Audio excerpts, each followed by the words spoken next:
श्री काशी विश्वनाथ मंदिर में शुक्रवार को पाकिस्तानियों का एक जत्था पहुंचा। कराची के श्री पंचमुखी हनुमान मंदिर के गद्दीपति महंत रामनाथ मिश्रा ने काशी विश्वनाथ बाबा के दर्शन किए। पाकिस्तान के 400 सनातनियों, हिंदुओं और सिखों की अस्थियां भारत लाई गई हैं, जिन्हें 21 व 22 फरवरी को हरिद्वार में गंगा में विसर्जित किया जाएगा। इन अस्थि कलशों को कराची के श्री पंचमुखी हनुमान मंदिर के गद्दीपति महंत रामनाथ मिश्रा लेकर आए हैं, जिन्हें गंगा में विसर्जित किया जाएगा। परिवार के साथ भारत आए रामनाथ मिश्रा ने वीजा मिलने के लिए प्रधानमंत्री नरेंद्र मोदी के प्रति आभार जताया। उन्होंने महाकुंभ की व्यवस्थाओं को सराहते हुए मुख्यमंत्री योगी आदित्यनाथ की तारीफ की। पाकिस्तानी महंत ने अपने बेटे का प्रयाग में मुंडन जनेऊ संस्कार भी कराया। उन्होंने कहा कि सभी को भगवा ध्वज के तले एकजुट होना चाहिए। रामनाथ मिश्रा ने कहा कि महाकुंभ एक आकाशीय आयोजन का पृथ्वी पर परिलक्षण है। यह धरा पर मनुष्यों का सबसे बड़ा समागम है। यही वजह है कि पाकिस्तान से हिंदुओं का जत्था भी महाकुंभ के लिए भारत आया और प्रयाग संगम में आस्था की डुबकी लगाई।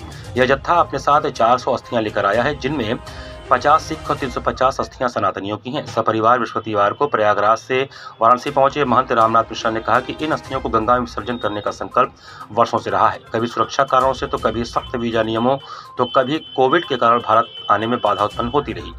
महंत रामनाथ मिश्रा ने महाकुंभ की व्यवस्थाओं की सराहना की और कहा कि स्वच्छता व्यापक है, सुविधा में कोई कसर नहीं है, सुरक्षा के इंतजाम बेहतर है। उन्होंने कहा कि यहां आकर हर जगह अपनेपन का एहसास हुआ। ऐसा लगा कि अपने घर आया हूं। महाकुंभ में ही अपने बच्चे का जनेऊ मुंडन संस्कार भी किया।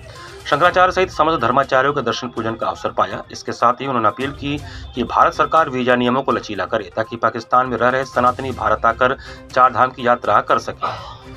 उन्होंने कहा कि पाकिस्तान के हिंदू भी सोचते हैं कि भारत के सनातनी हमारा साथ दें, हमें अकेला न छोड़ें। वर्तमान में हिंदू पाकिस्तान में अच्छे तरीके से रह रहे हैं, सब कुछ कर रहे हैं, लेकिन बड़े भाई का साथ होना अलग मायने रखता है। उन्होंने कहा कि वहां की सरकार और सुप्रीम कोर्ट की मदद से पंचमुखी हनुमान मंदिर कब्जा मुक्त हो सका।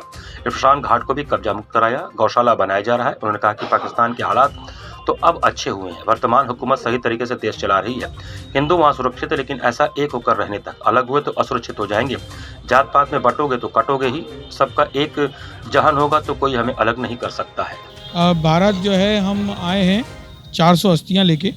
ये 400 अस्थियाँ जो हैं वो हमारी यहाँ पर कई अरसे से जो पड़ी हुई थी कराची के अंदर शमशान घाट में, तो उन शमशान घाट पे जो अस्थियाँ पड़ी थी उनका विसर्जन करना था। फिर कोविड आ गया था, तो कोविड के बाद जो है वो हम नहीं कर सके। फिर दूसरी बार वीज़ा नहीं मिल सका, थोड़ी बहुत दिक्कतें आई। वीज़ा ना मिलने पर सिक्योरिटी पॉइंट ऑफ व्यू की वजह से नहीं मिल सक रहा था। तो अब जब 144 साल बाद जो महाकुंभ का स्नान हुआ, तो उस समय पर हमें वीज़ा मिला।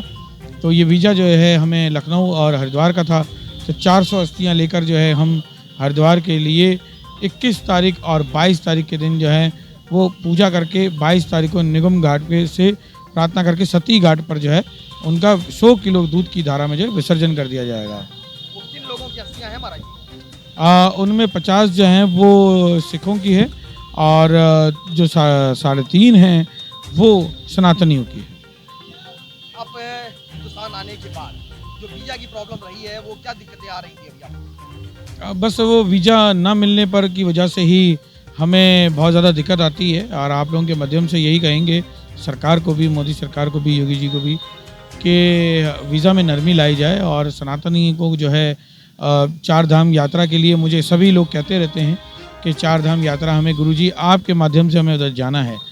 तो हमें अगर 4 धाम यात्रा के लिए और हमें अस्थियों के लिए आने जाने के लिए दिया जाए तो आपका सबका धन्यवाद होगा।